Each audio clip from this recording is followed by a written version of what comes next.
Welcome to Gardens of Earthly Delight, the podcast dedicated to exploring our connection to Earth. I'm Andrew Valenti, and I'll be your host and guide.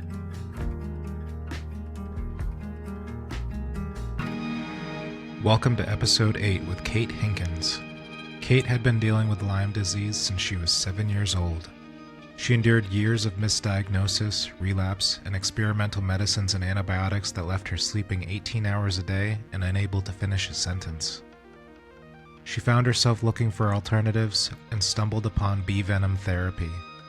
After extensive research, she ordered bees online and began stinging herself with bees, which ended up healing her Lyme and changed her life. Kate is now a beekeeper and bee venom therapy practitioner who teaches people how to self-administer BVT for chronic illness. In this episode, we get into the biochemistry of why bee venom can do things antibiotics can't, what a low-histamine diet looks like during treatment, the ethics of beekeeping, and what bees have to teach us about reciprocity with the natural world. She also shares some super interesting facts about bees that I had never known before. Our conversation starts about Lyme disease. Part of the reason that Lyme disease is such a complicated thing to both diagnose and to treat is because of how smart the Lyme bacteria is itself. And so the Lyme bacteria is this really brilliant bacteria that can take on a bunch of different forms. So every time it divides to replicate, it's able to change its genetic structure a little bit. And then that makes it extremely hard to address with both natural treatments, but also with antibiotics and any of the other things that people develop to try to treat the Lyme bacteria. The other thing that makes it very hard to treat is that it can morph into different forms. So it has a cystic form, it has a spirochete form, it can burrow into any of the body's tissues. It's able to very easily go through the blood-brain barrier, and so it very often manifests in neurological ways. And so it's kind of one of these great imitator diseases that we see where most people end up getting misdiagnosed with something else before they eventually get diagnosed with Lyme, which was very much the case for me as well. So I first got sick when I was 7 years old. I grew up in Minnesota and spent my summers at my grandparents' cabin in Wisconsin. And there were ticks everywhere, of course. I don't remember having a specific tick bite, but there were always ticks around. And at that point, basically the way that it came on for me was extremely strong. So my mom was picking me up one day from school. I collapsed on the ground. And basically from that moment on, I was extremely, extremely ill. So for me, it was severe joint pain, constant migraines. I started to have to be carried or put in a wheelchair to go anywhere. My parents would even have to carry me from my bed to the bathroom. I was in such constant joint and nerve pain that I would be screaming, my parents tell me, in pain. And so I spent about a year in and out of the Mayo Clinic and getting every test under the sun. They diagnosed me with juvenile rheumatoid arthritis initially. They thought it could be some rare form of blood cancer, and they had me see every specialist you could possibly imagine. And finally, my parents were like, you can't keep running all these tests on this tiny child. And, at this point I was wasting away in a wheelchair. And so the doctors were like, we don't know if she's going to live or not. But my parents took me out of that, and I ended up just kind of magically getting better. They had run a Lyme test at this point because obviously growing up in Minnesota, you are exposed to ticks. The problem is that the standard Lyme tests that are run have a very high false negative rate. And the tests were not at that point nearly as advanced as they are now. And so very likely I got a false negative, and that was that. I mysteriously got better about a year later. And from then it was sort of one of those things where we're like, what a weird fluke. And I went on living my very normal, healthy, happy childhood. When I was 15, then in high school, very similarly, I had this very abrupt onset and once again was sick for about a year.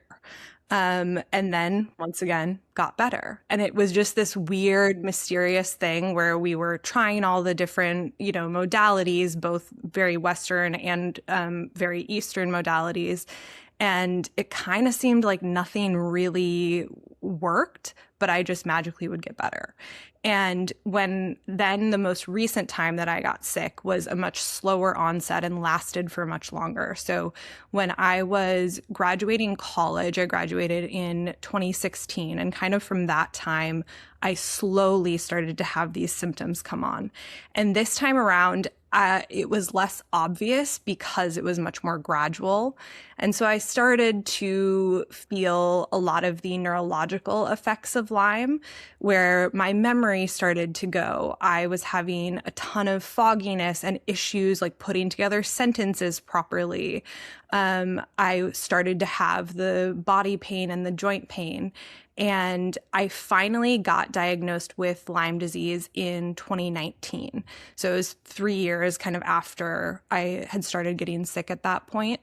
And it was actually because a very close friend of mine had Lyme disease when we lived together in college. And she said, "Oh, this sounds like what I experienced."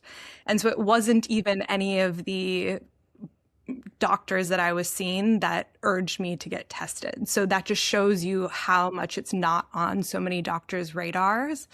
And so I got diagnosed with Lyme, and the naturopathic doctor I was seeing at that point put me on a bunch of different herbal protocols, which I was attracted to because I was like, oh, great, it's natural. I believe in the power of the plants to heal us. Great, let's do it. That didn't work for me. I started seeing other top Lyme specialists, and I basically was told the only way to actually eradicate Lyme is by doing high-dose intravenous antibiotics for an extended period of time. And so, yes. And mind you, like I've been teaching yoga since I was 14. I worked for an Ayurvedic medicine company. I am so in love with all of the opportunities that we have from the natural world. But when you are that sick, you're kind of willing to do anything. Yeah. And I was like, okay, if the experts say this is the only way, that's okay.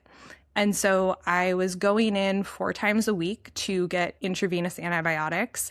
I was taking a ton of experimental medications for Lyme as well. So there are some anti-malaria medications that people use. There are a lot of antiparasitics. And so I was taking so many different medications and supplements on top of intravenous antibiotics, ozone therapy, and stem cells. And was doing this for months. And as I was in this process, I just kept getting sicker. And so at my worst, I was asleep 18 hours a day. I couldn't walk more than 10 or 15 feet at a time without needing to sit down and rest because I was so dizzy and fatigued. I was unable to really complete a sentence. I would start talking and not remember how I was supposed to finish it. I would forget close friends' names as I was looking at them and speaking to them. It was a really scary experience because I felt so just disconnected from everything that I knew and loved about who I was. Yeah, that's terrifying. Wow. It was, yeah. Wow. It was really scary. And, when you're in that state, it's such an identity loss in a lot of ways. Because obviously the physical symptoms are scary, but I think the even scarier part was feeling like I'd lost my sense of self and I lost my ability to use my brain, which I'd always really identified with and loved. I lost my ability to be social and have connection in my life. I lost my sort of motivation and will and excitement for anything in my life. And that deterioration, I think, was even scarier than any of the physical deterioration that was happening. And so I had heard about this thing called bee venom therapy. And when you're that sick, you're in some weird corners of the internet looking for answers because, so much of normal medicine doesn't give you answers. And so you're just trying things and curious. I had heard about bee venom therapy, and when I first heard about it, I was like, I'm open-minded, but not that open-minded. It sounded a little off the deep end, even for me, and I had always been open to things. And so I kind of put it on the back burner as I was doing all these antibiotics and very Western treatments. And then the thing that actually ended up switching it for me, where I explored bee venom therapy more deeply, was actually a lapse in integrity from my Lyme doctor. So I basically had found out that a patient had been taking a medication that was an extremely expensive medication. It cost $20,000 a month. And she had a few months supply, but was no longer going to be taking the medication. And so she brought it back to the doctor and said, can you give this to someone that can't afford it? And the doctor turned around and sold it at full price to another patient. And when I found that out,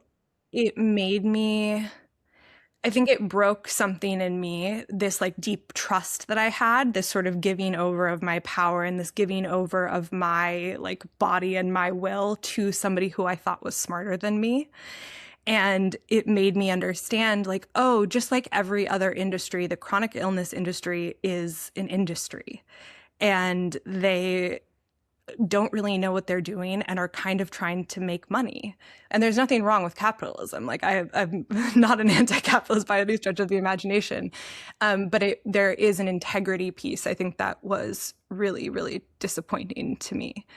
And from that point, I found out that day I stopped taking every medication that she gave me, and I stopped going back. I said, I'll never go back there. And I started from my bed on my computer reading research papers about bee venom therapy. So I was on PubMed just reading through research, and I started to understand like, oh yes, this is ancient medicine. However, we understand exactly how this works. We understand on a chemical level why bee venom is such a powerful substance, not only for the treatment of Lyme disease, but also it's being studied for use in breast, prostate, and ovarian cancer, for Alzheimer's and dementia treatment, for HIV preventative drugs. There are all of these different applications, and we understand this incredible chemical compound that is bee venom and how it works. And so for me, it came from this very like intellectual meets intuitive place of being like, this feels right and I understand it. And I ordered bees online. You can buy them online and they get sent to your door in just a normal mailing box. The box is like vibrating when you get it.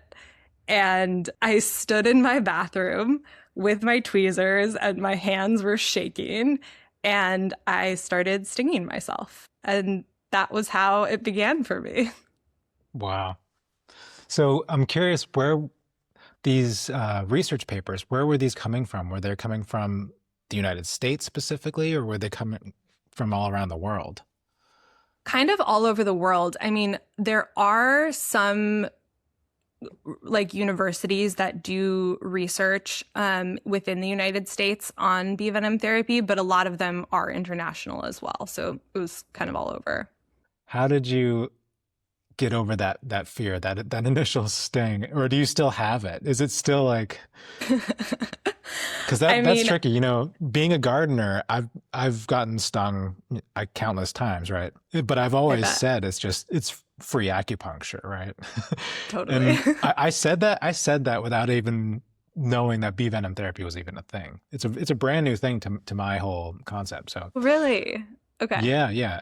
Finding you on Instagram was the first that I ever heard of it. So it's so cool that you had that intuitive understanding of it being like acupuncture, because actually, like if you look at the history of bee venom therapy, what's so cool is that some anthropologists believe that it was like one of the earliest ways that people started developing acupuncture. So they're in like ancient Japanese and Chinese and Korean medicine, bee venom is used pretty widely. And I was in Japan and Korea last year kind of seeking out some of the old masters in that realm. There's also a lineage of Kenyan bee venom therapy that they've built basically an entire acupuncture system around. So it totally makes sense. It is free acupuncture when you get stung by a bee. But to answer your question about the fear portion of things, I was terrified. And my family, I have the most incredible family in the world, and they're so supportive of me. But they were like, Kate, this is crazy. My friends all thought it was insane. And I was so afraid because obviously there's the risk of being allergic. There's the risk of developing an allergy. It's really painful also, like when you're intentionally stinging yourself and you're primarily stinging on either side of your spine. And so it's a fairly sensitive area that you're stinging on.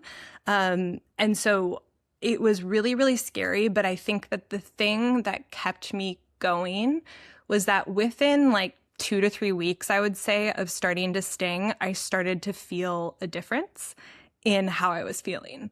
And so the first thing that came kind of back online for me was that I would have these moments where I would start to think clearly again.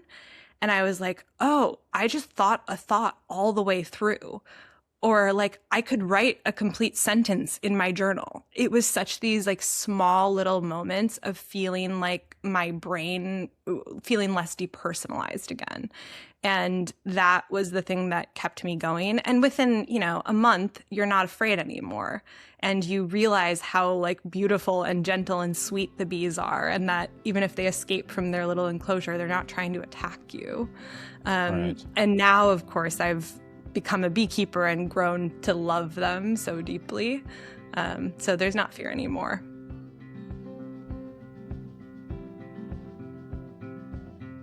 Now, as far as other things that you're doing in your life, does diet play a factor when you're doing BVT? And I'm going to start just saying BVT. Yeah. Like, is it? Do you have to be, because it's so powerful of a thing, do you have to be supplementing while you're doing it? Like, what are some of the other things that you're doing or other precautions that you had to do while doing the therapy?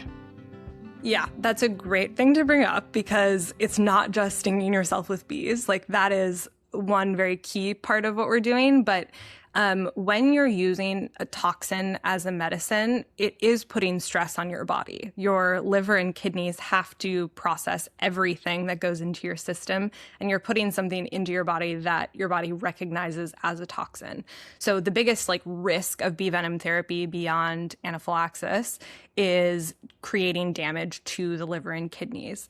And so a lot of what you're doing is in supporting the liver and kidneys, both with supplements and with detox. And so the detox portion of things is extremely important when you're doing bee venom therapy, because when you're killing anything off in the body, so let's use the Lyme example, when the Lyme bacteria dies, all of the contents from inside of that bacteria are released into your bloodstream, and they call that endotoxic die-off.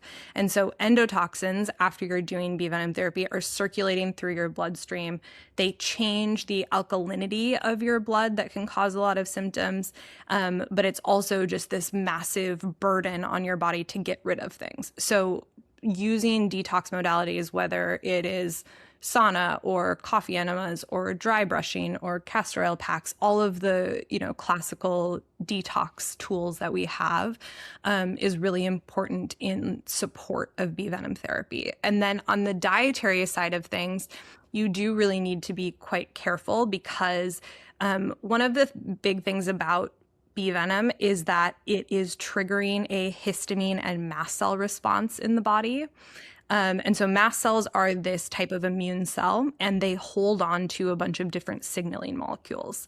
One of those signaling molecules is histamine. And histamine is the thing that we know of that we think of with classical allergic reactions, like the hives, the changes in the heart rate, the tightening of the throat, like all of those things are classical histamine reactions. And when you are adding bee venom into the picture, bee venom itself contains histamine. And so you're adding to the histamine load on your body. And then also, bee venom contains something called mast cell degranulating peptide, which causes mast cells to release the signaling molecules that are inside of them. And so you have this increased histamine load on your body. And so when it comes to diet, you need to focus on a lower histamine anti-inflammatory diet to make sure that you're not increasing risk for yourself. And so what would that look like? Like, what was your diet like? Yeah. So, I mean, basically with histamine, the things that create histamine are the processes of like ripening, fermentation, and aging. And so it's a process that happens to the different like proteins, fats, carbs over time that will convert some of them into histamine. And so you can't be eating any aged meats or cheeses. You can't eat anything fermented, definitely no alcohol. You're reducing and completely cutting out any kind of like processed sugar. And then there are also like specific fruits and vegetables that are higher in histamine that you have to cut out as well, like avocados and bananas. And, there's a lot of random ones that aren't intuitive. But basically anything that needs to be eaten very ripe tends to be higher in histamine, basically. Interesting. And so the diet that you end up with is something that's pretty clean. It's primarily focused on like protein and vegetables is the basis of it, with some lower sugar fruits. Now, did you study this in college? Because you're saying a lot of really big words. Like, did you study, like, what did you go to school for? I went to school for film and entrepreneurship. I went to school at University of Southern California and just fell in love with kind of the way that I didn't go in planning to be a film major, but I loved a lot of things, and it felt like the way to study everything felt like film to me, because you can kind of look at any part of the world through this like lens of film and storytelling. And I think I do have this like deep curiosity of just like diving into different worlds. But interestingly, I thought I was bad at science, to be totally frank. The one panic attack I've ever had in my life was in a high school chemistry class during a test. Like, I was not naturally inclined towards science, but what's so cool and has been such an amazing sort of mirror for me and experience is falling in love with science because of how much I care about this. Like, I have become so deeply invested in and like in love with the science of it all because it's a subject matter that I care about. And so this has really been primarily self-taught and from a very organic place. Yeah, I mean, it shows that you really went deep into this. Yes, I've gone deep. Now I'm curious. When I had Lyme disease in my early 20s, I went through a heavy round. It was like a 1-month dose of doxycycline, the antibiotic. And when I was on that, it felt worse than the Lyme disease symptoms that I was experiencing. And then it just like wrecked my whole gut microbiome and everything that antibiotics will do. Now, I'm curious to get into the science a little bit. Like, why the antibiotics and these other medicines and all those other modalities that you were doing from the doctor's orders weren't working, and what the difference is between why that doesn't work and why the bee venom therapy really did work for you. Like, what's happening there on a scientific chemistry level? Let's first talk about why the antibiotics worked for you, because I think that's a really important thing for people to understand, because I am not like against antibiotics by any stretch of the imagination. Sure, The yeah. thing is, with Lyme disease, if you catch it early enough, you 100% should take the antibiotics and they work. Even though you had the fallout of like bad symptoms during the antibiotics and having to repair your gut afterwards, it is 100% worth it if you catch it early enough. So Yeah. antibiotics are an amazing tool for Lyme. Doxy and some other antibiotics have very reliably been shown to kill early stage Lyme. Now, this is where it starts to get interesting, is we don't know the exact timeline, but anywhere from like a few weeks to a few months afterwards, the Lyme bacteria, once it's in its host, will start to form biofilms around itself. And so these are sort of like protective shields that start to make it impenetrable to antibiotics. And so you were able to catch it early enough that the biofilms hadn't fully been formed yet around the Lyme bacteria. And so the antibiotics were able to be effective. So the thing that like everybody should take away from this is it's all in prevention. And so if you ever get bitten by a tick, you should first of all save the tick and send it in for testing, and then immediately get on a course of antibiotics, whether or not you feel any impact from, like, if you feel like you're getting sick or not, because it's not worth the risk of getting chronic Lyme. So basically, chronic Lyme is characterized by like this thing that happens once the biofilms have formed and the Lyme starts to be able to hide in the body. And this is where the antibiotics stop being effective, the herbal treatments become less effective, all of the normal things that we have in our arsenal don't work as well. Now, let's talk about the science of bee venom and why it's able to kind of overcome some of those obstacles.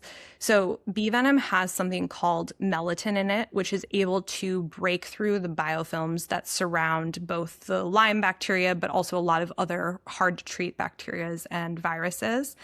And the melittin is able to basically like burrow holes through the biofilms, go in and kill the bacteria that's living inside of the biofilms.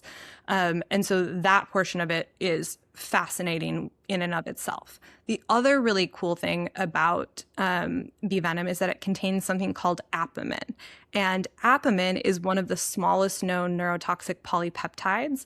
Basically, it just means that it's able to very easily cross the blood-brain barrier and is also able to act as a shuttle for other compounds across the blood-brain barrier.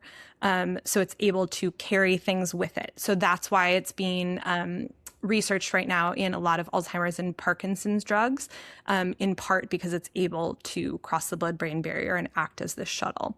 Now, a lot of the symptoms that people experience from Lyme, all of the brain fog, the fatigue, the memory loss, even a lot of the mental health symptoms, like the instances of depression, anxiety, and schizophrenia in people that have Lyme are significantly higher than the normal population, and it's very often brought on by the Lyme bacteria. And so the ability of bee venom to cross the blood-brain barrier and address Lyme and other bacteria and viruses that live in the brain is so, so important. And so we have, those are kind of the two like famous, best researched ones. Then you also have a lot of other compounds. So you have Adolapin, which is a super powerful pain reliever and anti-inflammatory. So a lot of people use bee venom therapy for arthritis applications, and it has extremely strong anti-inflammatory effects in that way. The other really cool thing about bee venom therapy is the way that it interacts with your immune system. So a lot of people who have chronic illness end up with some level of immune dysregulation, either manifesting in full-on autoimmune conditions or just a general like immune dysregulation where their immune system is either weak or is overactive. Both sides of the spectrum are not good. And what tends to happen is that when your body knows something that there is something to fight, it will start to have an imbalance in your immune cell types. So you end up with not enough active regulatory T cells, which are sort of the like on-off switch of the immune system, and too many of the T helper 17 cells, which are like the attack cells. And so you end up with this imbalance that happens where there's too much attacking going on and not enough regulation going on, which leads eventually to autoimmunity. And what's so cool is that bee venom over time has been shown to rebalance the immune cell types by increasing the differentiation of regulatory T cells. So you end up with a more balanced immune system and your body is able to better address and fight things. The other really cool thing about bee venom is its ability to work on inflammation. So it's a little bit counterintuitive because you think stung by a bee, there's swelling, it looks inflamed. And that's true. It is inflammation, but that is acute inflammation. So basically, bee venom causes acute inflammation, but systemic anti-inflammatory effects. So although you're getting inflammation when you get stung, over time, it actually causes the inflammatory cytokines to be less active and cause like less inflammatory signaling over time. And so many of our diseases and chronic illnesses that we deal with are inflammation based. And so if you are able to bring down overall systemic inflammation, the symptomology of those illnesses is going to be vastly reduced. Wow. Now I'm seeing a lot about the Lone Star tick now running wild and spreading this thing called alpha-gal, which is a, do you know much about this? You might know more about this than I've just heard. The red meat allergy. Do you know about this? Yeah. Yes. Can you talk a little bit about that? And because from what I understand, and my father actually just, he got bit by a Lone Star tick and can no longer eat red meat. And he can't have any dairy products. So explain what's happening there, what alpha-gal is and what that's all about. Yes. So basically, alpha-gal is specifically from, like you said, the Lone Star ticks. And when they bite you, it's a type of sugar, actually, that's like in the saliva that they inject into you. And that causes your immune system to like mistakenly respond to meat and in some cases dairy as well as a like pathogen, as an issue. And so this ends up being a huge issue because it completely changes the way people are able to exist. And in some cases, I don't know how severe your dad's is, but for some people, it's a full-on like anaphylactic allergy to red meat. Now, my sister-in-law the issue with that one, really? Yeah, the anaphylaxis, yeah. It's really, really horrible. And the problem is there isn't a ton of great research around alpha-gal. Like this is very new in the research space. And so I haven't been able to find a single study that looks at the efficacy of bee venom for alpha-gal specifically. There are a lot of anecdotal reports of alpha-gal being improved by bee venom therapy. But the big piece of caution that I have to put over this is that whenever you're dealing with allergic reactions, bee venom will increase initially your reactivity to things. And so if you're a person that has alpha-gal and is going to do bee venom therapy, you have to be extremely careful about reducing mast cell activation and reducing other histamine inputs when you're undertaking bee venom therapy.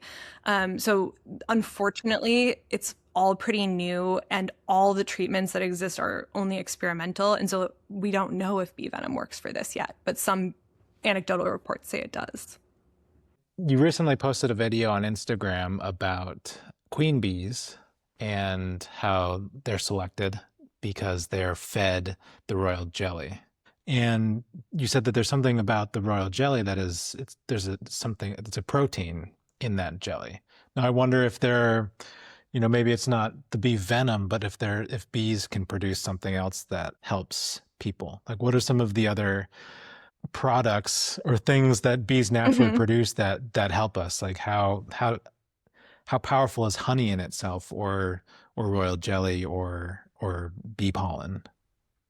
I mean, this is what's so crazy about the bees is so bees have been around for over 150 million years ago. They started evolving away from wasps. And they're one of the few animals that has built out basically like an entire medicine system for themselves. And we can look at the way that they use those medicines in their hive and kind of use that as a corollary to like how they could be helpful for humans. So like in your example, talking about royal jelly and what I was talking about in that video was that queen bees are genetically identical to all of the other worker bees. There's nothing like special about a queen bee. The way that a queen bee egg develops into a queen that is far bigger, lives a queen bee will live like 5 years, whereas a worker bee lives 6 weeks. She has massive epigenetic changes just from her diet, and she is fed royal jelly. And royal jelly is actually a secretion that comes out of the top of worker bees' heads. It's a wild thing. And they feed that to her. They feed it to all the larvae for the first couple of days, but for the queen bee, it's fed to her entire life. And it contains something called royal lactin, which basically causes her ovaries and all of her hormones to surge and like her reproductive organs to become active. Now, then when we look at that in humans and how we can apply that to human medicine, in a lot of ancient Eastern medicine, royal jelly is one of the first things that they'll give women who are struggling with infertility. And a friend of mine actually used it in her process of getting pregnant and felt that it was really helpful for her. And so it is really cool how there is that like corollary of like fertility working in that way. Then we have propolis, and propolis is sort of like the protection and immune system of the hive. What propolis is basically bees go to like the sap of trees or any leaf that has like stickiness on it, and they collect like resin and sap from all of these different nature sources, and then they combine it with the enzymes in their saliva basically to make this like very thick, sticky, dark goo. And they use it to line the inside of the hive. So I don't know, have you ever like opened a beehive? I have, yes. And so you have, and you see that like rim of the sticky propolis like around the lid usually that you kind of have to like crack open. Use that little tool to crack it open. Yeah. Exactly, yeah.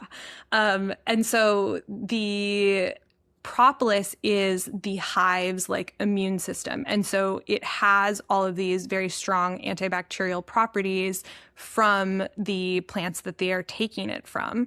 And so it's sort of like part of the hive's immune system.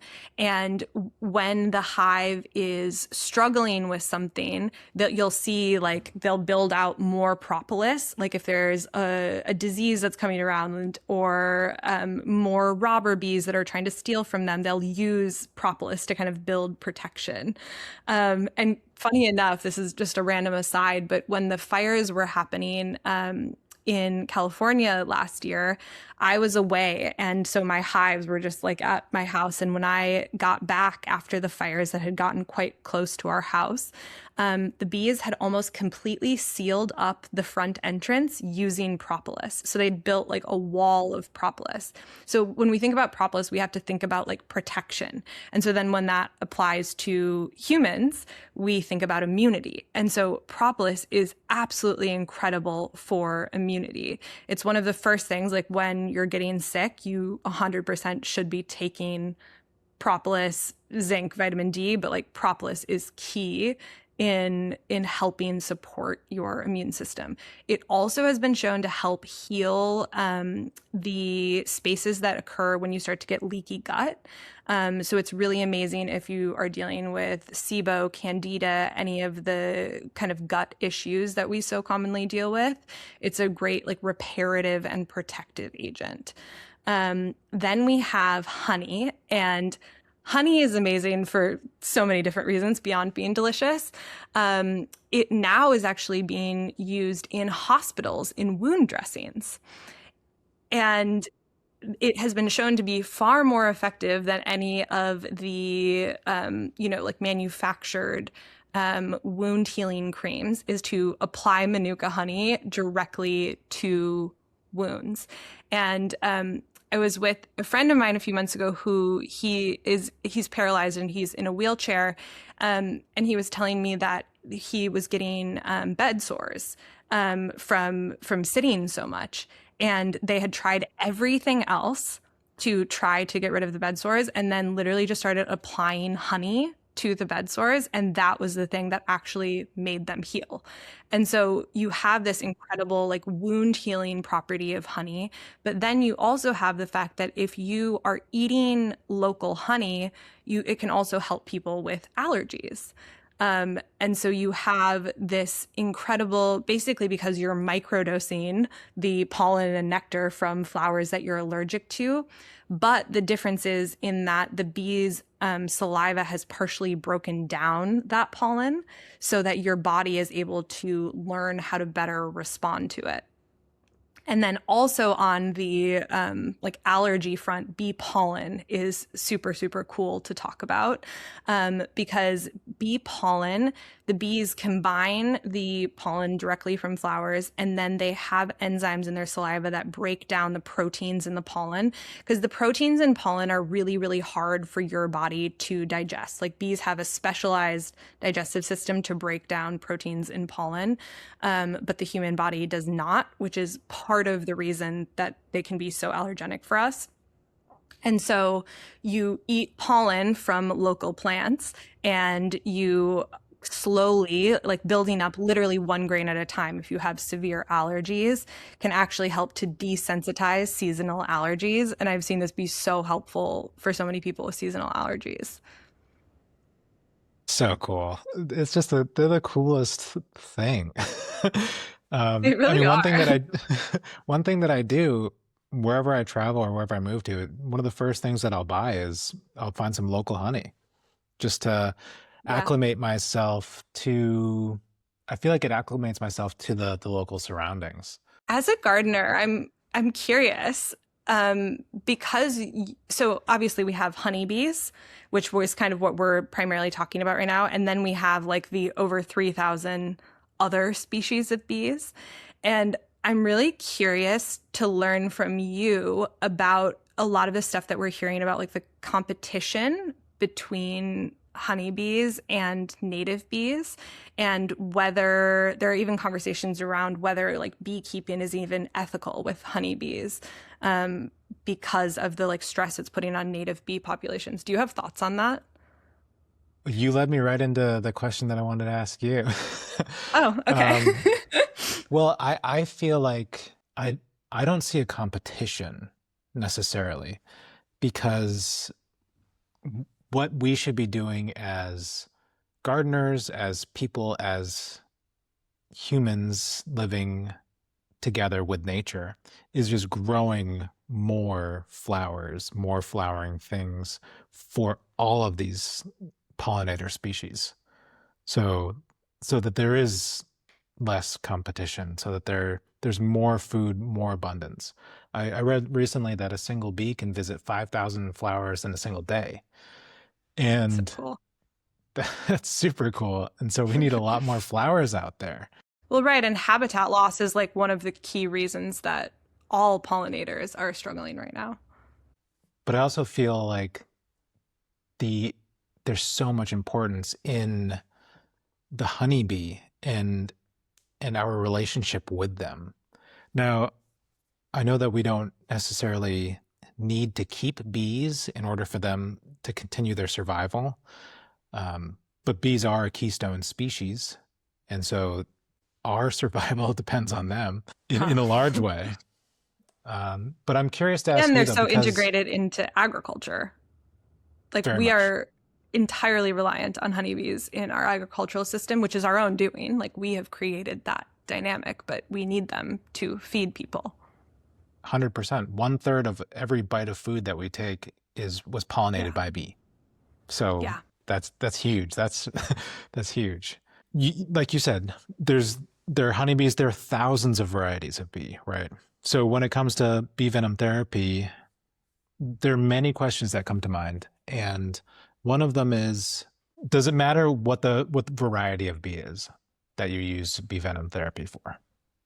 So it needs to be a honeybee, but within that like overarching category of bees, any of the specific genetics will work. So there are primarily, so none of the bees, as you know, but for the listeners, like honeybees are not native to America at all. They are all from, there's like European honeybees, there's Russian honeybees, there's African honeybees. Those are like the primary genetics that the honeybees that we now have in America are drawn from. Within any of those lineages of honeybees, all of those bees are going to have venom that's active. There is a difference, though, in the composition of the venom based on the genetics of the bee, which is really interesting. So bees, the African genetics of honeybees tend to have a lot more melittin in their sting, which makes them more painful, but also have higher cancer killing and Lyme killing abilities. And so you kind of end up with a different mix of all of the different compounds of bee venom in each bee that you get. So that's why some bee stings don't hurt that much and some hurt a lot. That makes sense. So there are no native honeybees in North America? No, there aren't any native honeybees. They were brought over by Catholic missionaries because there was a church doctrine at the time that the candles burned in Catholic masses had to be made of beeswax. Because they were seen as like more pure, because the other candles available at that time were made out of animal fats. And so beeswax burns super cleanly. And so they literally brought on a multi-month journey over on boats, hives of bees, first to South America and then eventually into Central and North America. So honeybees are not native. And that's part of the discussion that's happening right now is like, are we displacing native bees by having so many honeybee hives?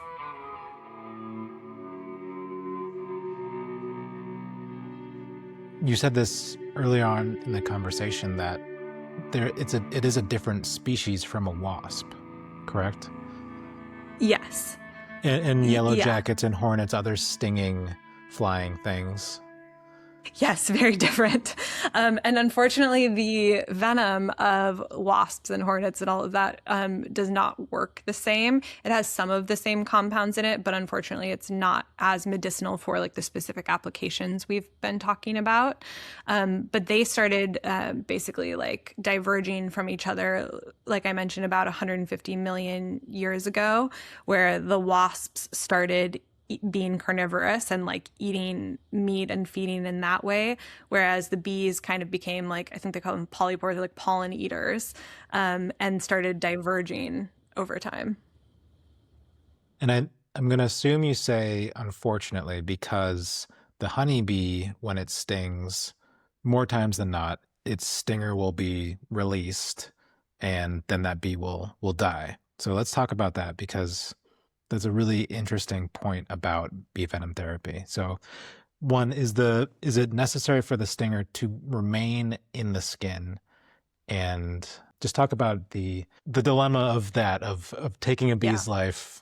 Yeah, absolutely.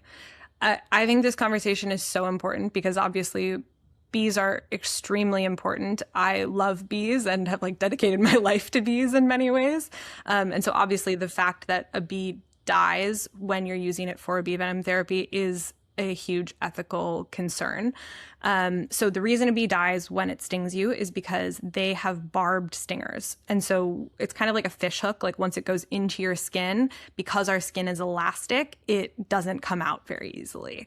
And the wasps have, and other stinging insects in that category have smooth stingers, so they can sting as many times as they want. And so honeybees do die when we use them for bee venom therapy, which I think we need to look at like the slightly bigger picture of as well. So bees live 6 weeks, and in the summer, on any given day, a queen will lay between 1,500 and 2,000 eggs of like new bees hatching. And in an entire 2-year course of bee venom therapy, a person will use on average between like 2,000 and 3,000 bees. So in the overall impact on a specific colony, you're not actually impacting population numbers in any significant way at all. The other huge thing we need to focus on is the real reason that bees are struggling and dying at such an alarming rate. So commercial beekeepers are on average losing 2/3 of their colony every single year, and that number is only increasing. Why are commercial beekeepers losing so many bees? Because of our bad agriculture practices. So bees are being exposed to pesticides, which can it both kills their gut bacteria, it ruins their navigational sense so they can't find their way back home, causes them to be more susceptible to all of the diseases that are going on. Then we also have monocropping, which has been shown to ruin their gut bacteria. Just as if like we were to only eat one food, we would end up having very limited gut bacteria. The same thing is true for bees. So if bees are only pollinating almonds, they are going to have much weaker immune systems and much more likely to die. The other thing is what we touched on earlier, which is land use changes. Nobody has wildflowers in their garden anymore. Nobody has flowering plants in their gardens anymore. We have lawns. And so there just isn't enough food for these pollinators to eat. And so the thing to understand about bee venom therapy is that, like, yes, on an individual level, it's not good to kill a bee, like, duh. But we need to understand that the actual things that we can do to help bee populations have nothing to do with bee venom therapy. And bee venom therapy gives beekeepers an alternative revenue source that allows them to be more selective about who they're renting their bees out to for crop pollination, so they're able to better protect their bees from pesticides. Really good point. I didn't realize that about the gut microbiome, but that makes so much sense.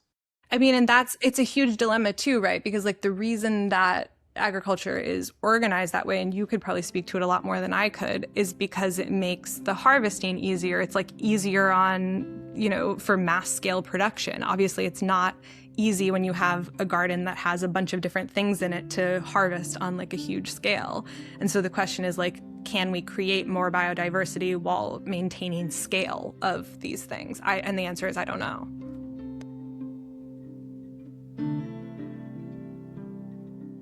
So you're a beekeeper yourself, and in this the journey of yours, what are some of the most fascinating facts about bees? Like kind of the fun facts that most people don't really understand or realize. What are some fun facts that you can share? Okay, honey is essentially bee vomit. So basically, did you know this? No.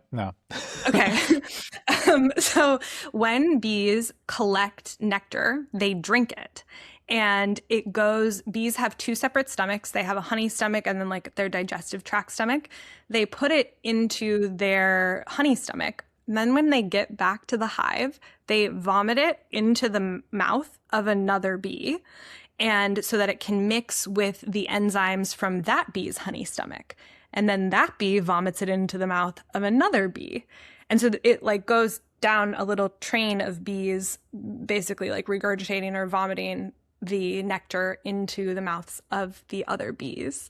And then they eventually deposit it into the cell, and then they flap their wings to evaporate the honey or the nectar into honey. And that's what creates honey. But people don't understand, like, it's literally bee vomit, essentially, which is a cool one. That's really cool.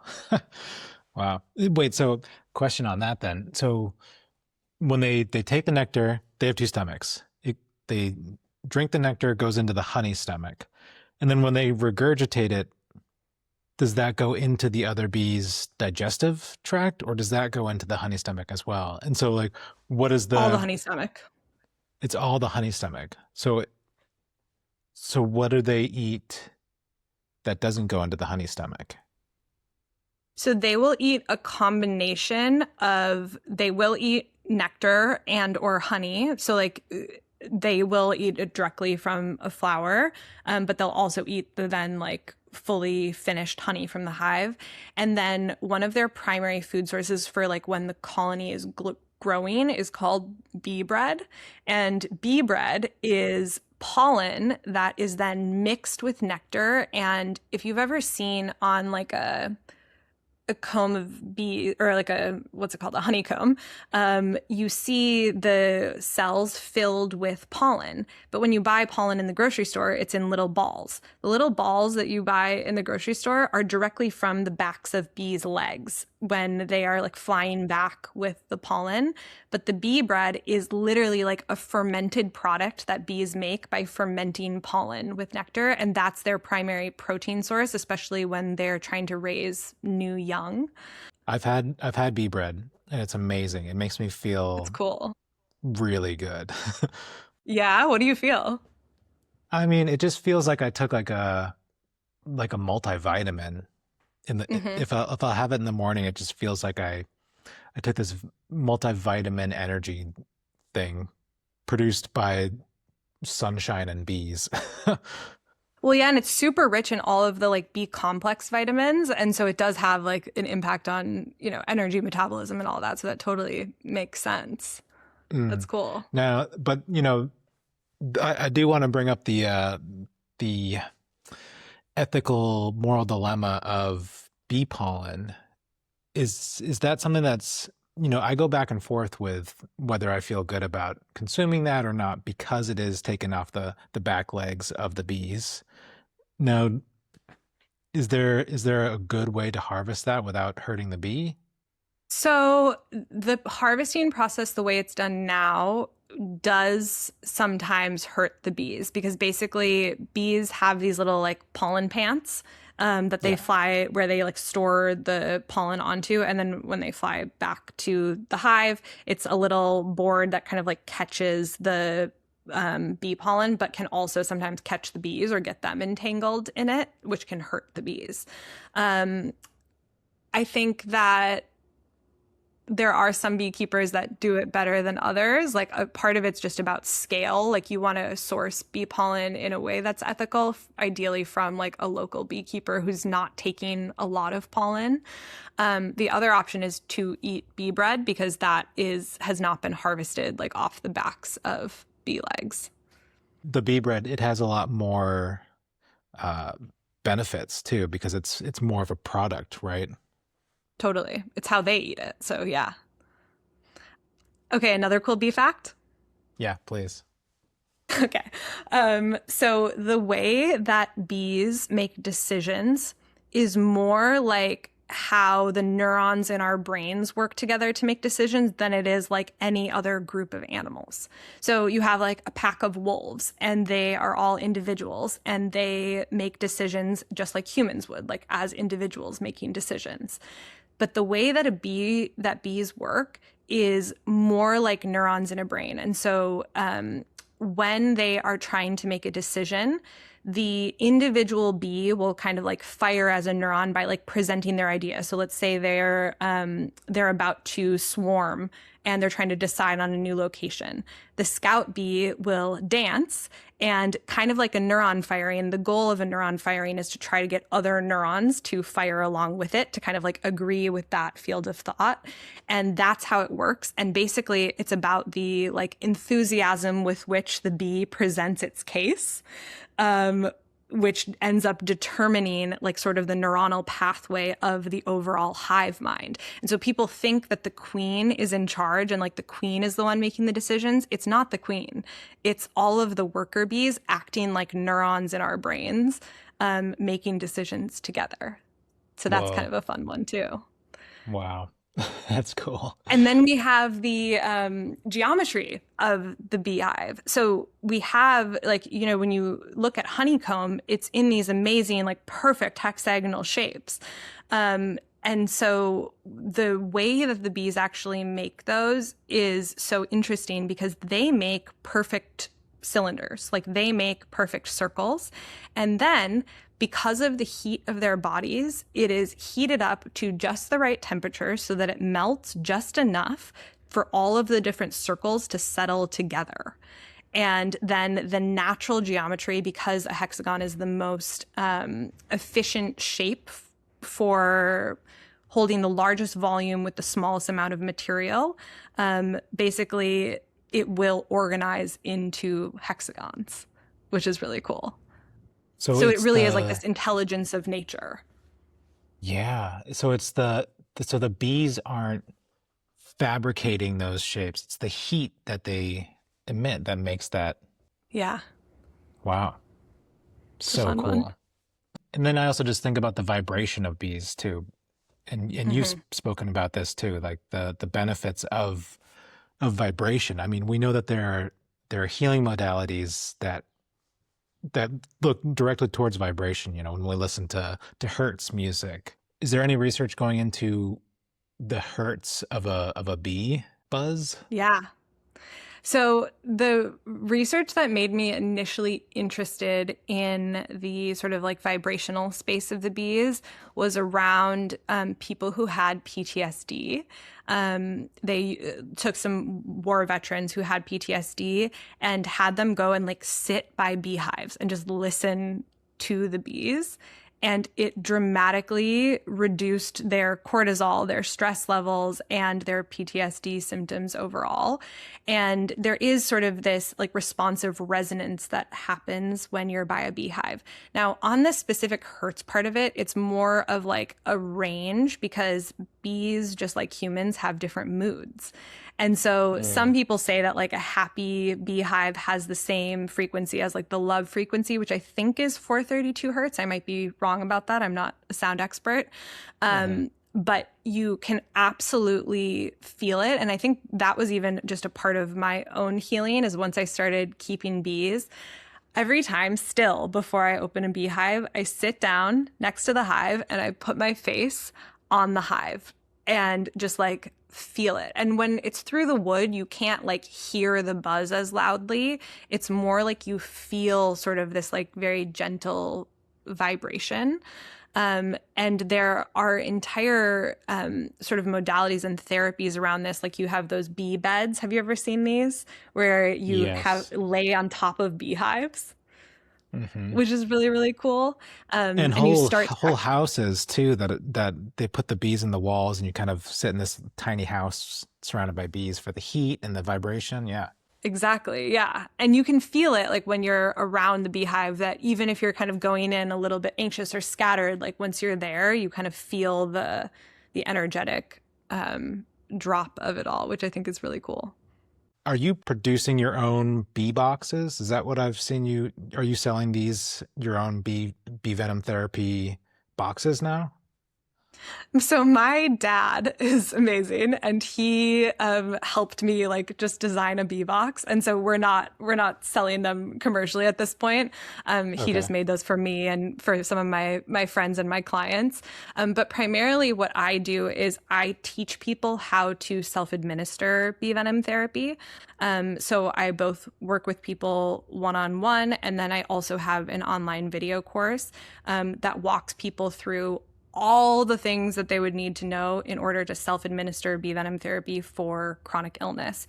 So it's a lot of people who have Lyme disease, Epstein-Barr virus, long COVID, autoimmune conditions. Those are kind of like the primary ones I'm seeing most often. And so I've built out sort of this structure that basically what I wish I had had and kind of support that I wish I had had in this process, to walk them through like how to build the right diet, how to build the right supplement routine. I go through everybody's lab work individually to make sure that their body can handle bee venom therapy and is in a solid enough place. So that's primarily my work right now. Okay, great. How has this strengthened or changed your connection to nature in general? Because you came from a background of yoga and a very holistic mindset from a young age. So how has this brought you closer to the natural world? Isn't it funny that a tick was the thing that got me sick and a bee was the thing that got me better? And I think it's so beautiful because it's an understanding of like the duality a little bit of nature and the way in which like nature always has a response to itself, right? Like I do think that nature often provides medicines, and even so many of our modern pharmaceuticals are taken from natural sources originally or based on natural sources originally. And so I think it's only strengthened my love and deep respect for nature, and also just the understanding of like how we think that nature is like separate from us or something that we need to connect to, but it actually just like we are nature just as much as a bee is nature or a tree is nature. Like we are a part of it. And I think that the teaching of the bees for me has been the teaching of reciprocity, which is the language of nature. There is always this give and take, and we have to understand our role in that give and take with all of the other beings and plants that surround us. And so we can take and we can enjoy and we can be healed by and literally given life by these things. And it is also incumbent upon us to be in reciprocity with them and give back in the ways that we know how to. Beautiful. Very well said. So we need to go plant more flowers. Plant more flowers. Yes, 100%.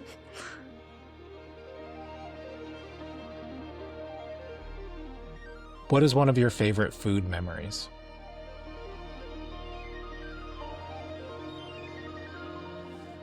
Watermelon.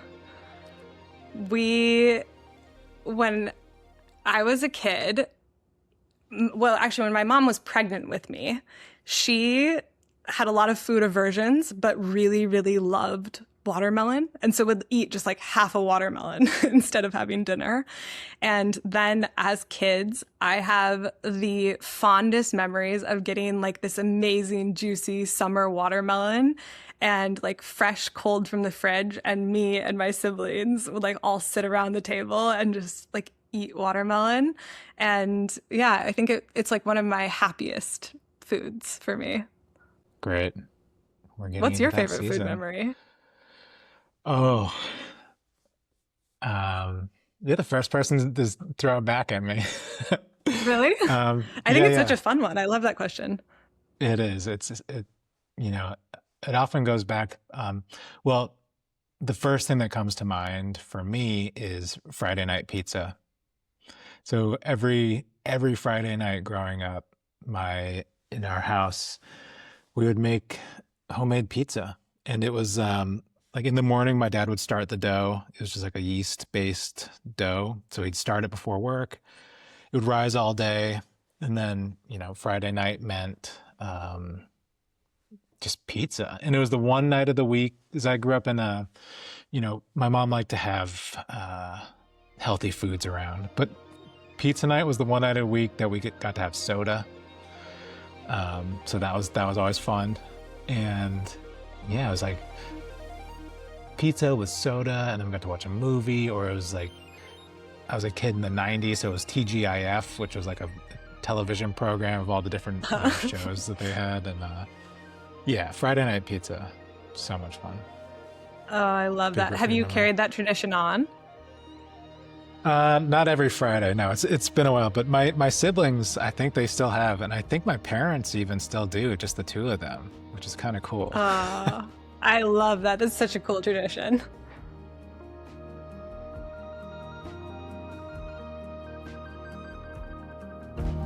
Gardens of Earthly Delight is currently a one-man show, produced and hosted by myself, Andrew Valenti. All the music you heard in this episode is by Constant Smiles, including the theme song titled Time Measured in Moonflowers. The Gardens of Earthly Delight logo is designed by Hunky Kitty. All relevant links to this episode can be found in the show notes and on our website, gardensofearthlydelight.com. Please show your support by leaving a 5-star review, subscribing, and sharing this podcast far and wide. You can also subscribe to our Substack, where you can get exclusive content and bonus material that didn't make it into the final cut. Our social media is at Gardens of Earthly Delight Pod, and you can find me at andrewvalenti.av. Thank you for listening. and we'll see you next time.